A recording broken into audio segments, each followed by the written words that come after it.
Guys, it's weird. I've got Rolex. You know me best for Rolex, but I'm getting into mid-tier and lower tier and barely, not even luxury entry-level watches.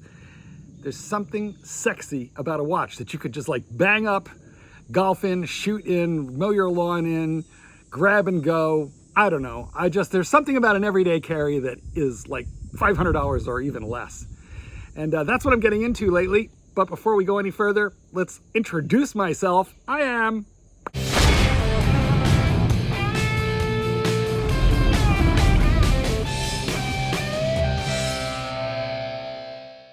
This is Mark Goldberg. Welcome to the program. Welcome to the show. I am your host. Today, I am wearing this little puppy. It's a Momentum Sea Quartz. It's a little $295 grab and go day date quartz. This watch was worn by Tom Selleck in Magnum PI for the first 3 seasons before he put on the Rolex GMT. Okay, guys, this is not what we're here to talk about today. We are here actually to talk about this watch, this little puppy right here from Sweden. So let me tell you what we're going to do here. First, it's the Tuseno Shellback. Tuseno, not quite sure how to say it, owned by a gentleman named Alex. And look, there are, where's the bloody camera? There it is. There's a lot to talk about with this watch, so I kind of want to break it down. This puppy has been all over the internet, so you will have seen it before, but I want to give you the Goldberg perspective on this thing. So in a second, we're going to turn this camera around. Before I turn the camera around, a couple of quick points. Alex sends a package of Swedish cookies with every with every watch. So and I have seen this package of cookies in every review of the Tuseno Shellback. Okay, but nobody's eaten the damn cookies and reviewed them, so I'm going to do that for you right now. It's a unique cookie. It is a traditional Swedish vanilla flavored cream. Now, I'll be honest with you, I had one of these prior to the filming of this video. But hey, let me show you what it is. It is, and you can almost see through it. It's like translucent. I can see the light coming through. It's a fairly light cookie. It has a not unpleasant wheat-based sort of vanilla cream kind of smell to it. But it's kind of light, and I will tell you, it's very crummy. It's very, I mean, can you see the crumbs coming? It's very, very crummy. So just by way of texture, this sucker has got so many nooks and crannies that it seems to me this would be a good dunking cookie because it would absorb a lot of coffee, but we're not gonna go there because it's sloppy and I got a beard and it'll get full of coffee and yeah. So let's have a little taste. I will endeavor not to chew in your ear.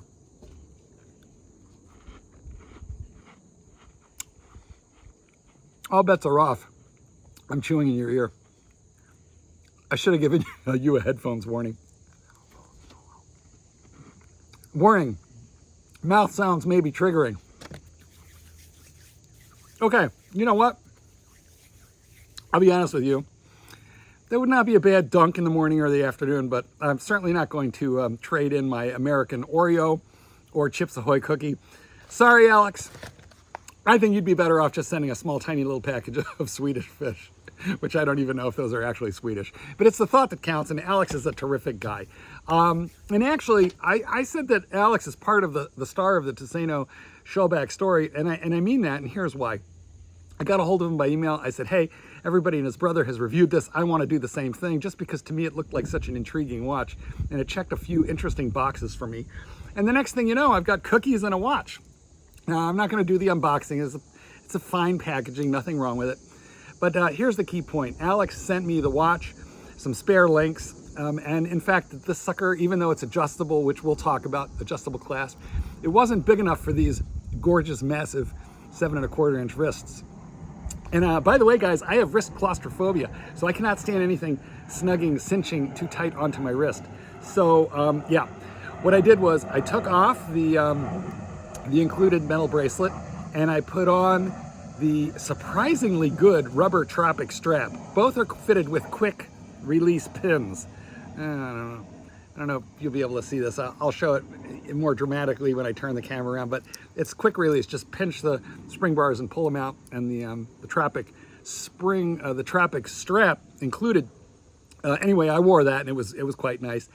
But I'm really a bracelet guy, and I didn't feel like I could do a review giving justice to this Shellback, to this diver watch, without getting some spare links in. Now, he sent them, but they were stripped, and I just couldn't. It was a reviewer, some reviewer stripped the screws, and Alex didn't realize it. So, I mean, I emailed Sweden, and like 2 days later, I've got more links, an apology, a nice handwritten note. I mean, that gives me incredible confidence. Guys, here's what I'm gonna say. There's not that many of these floating around, despite how many you'll see on YouTube.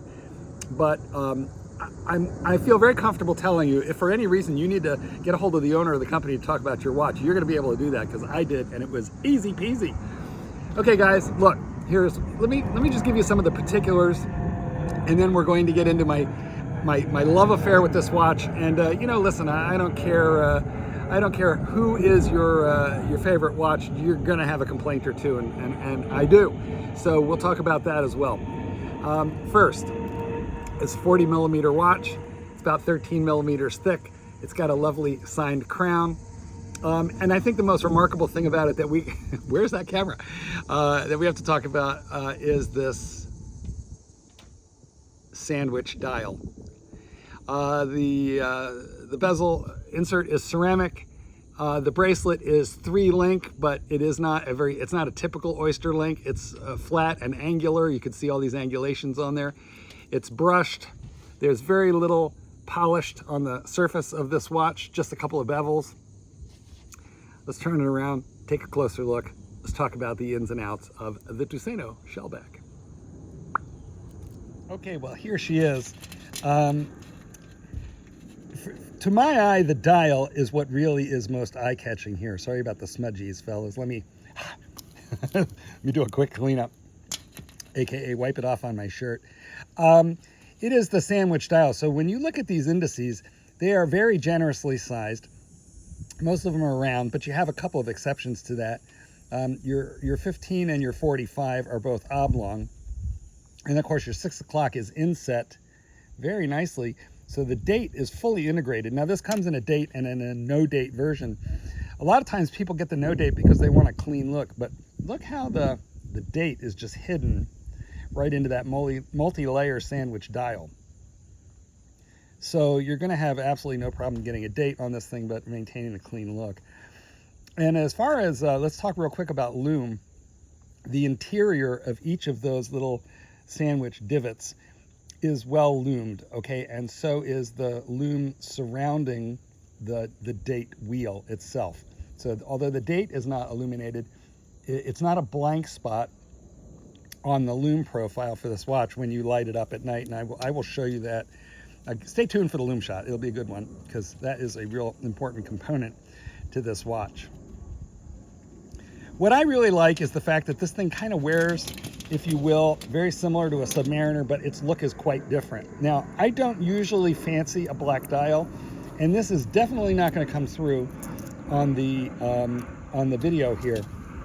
But I can tell you, this lacquered inky black dial has a certain quality to it that I can't fully describe that made me like it more than most black dials that you'll ever see.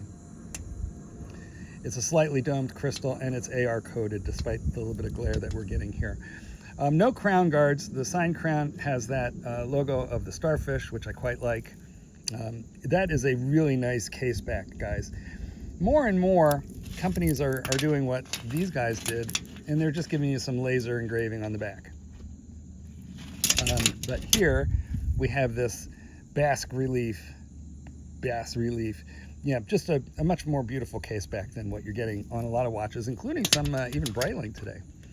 I really love this crown. It's big, it's easy to grip, easy to work with. The hands are unique now, and they're fully loomed, and you can easily read the time with them day or night, I'll tell you that much. But let me kind of pull this out, and let me just show you as we begin moving around, that hour hand is gonna, kind of a cool feature there, right? See how it's, you can still read Shellback right through the hands. So just a cute little trick, just sort of like an Easter egg, I think, that has landed there. The entire bezel is illuminated illuminated, and it is very well loomed. I feel like the bezel is weirdly well loomed. This bezel is also loomed, but it fades out pretty quickly.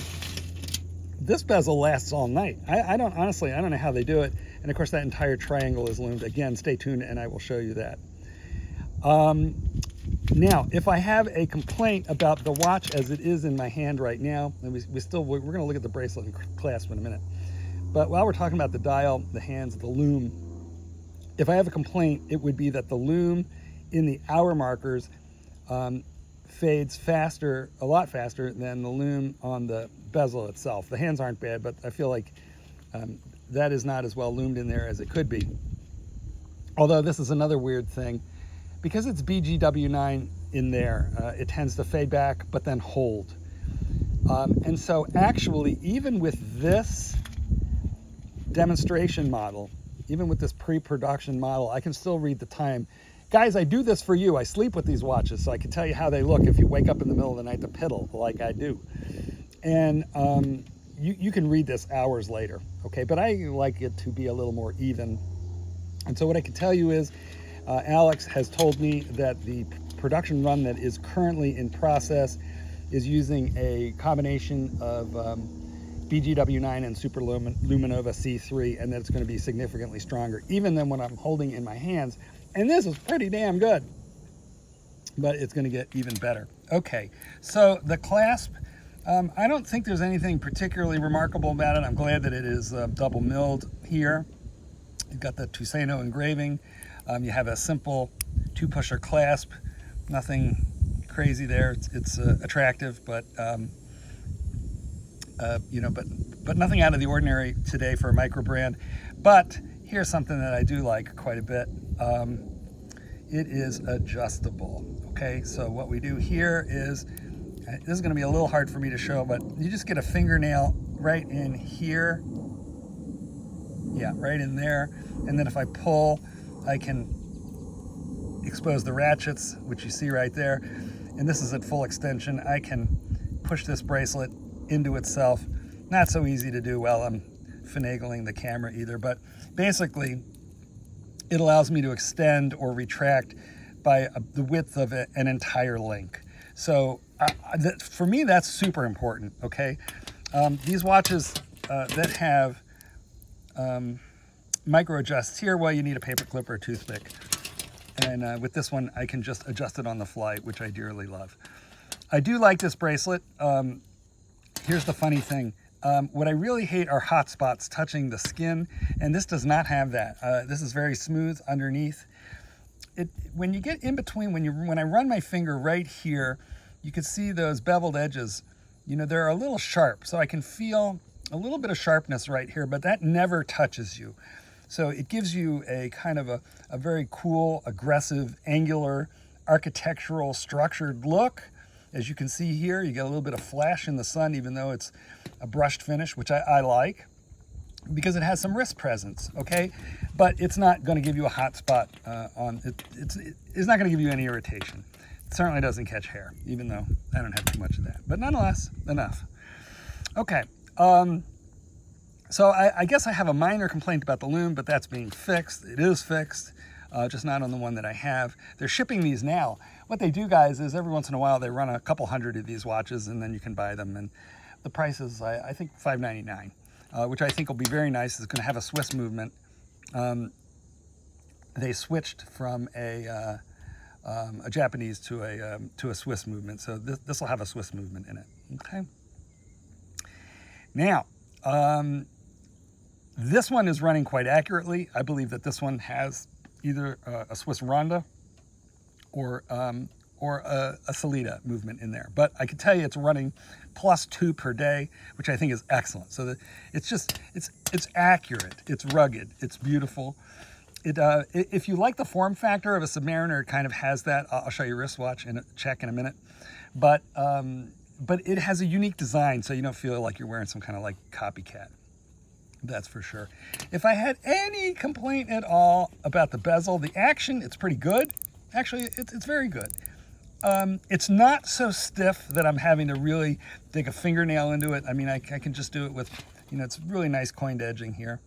So it's not too hard to turn, but it's maybe 10% heavier than I would like. Alex has said that he opted for tighter rather than looser in order to avoid any possibility of backplay. And that just says that Alex knows the market and he knows what we like.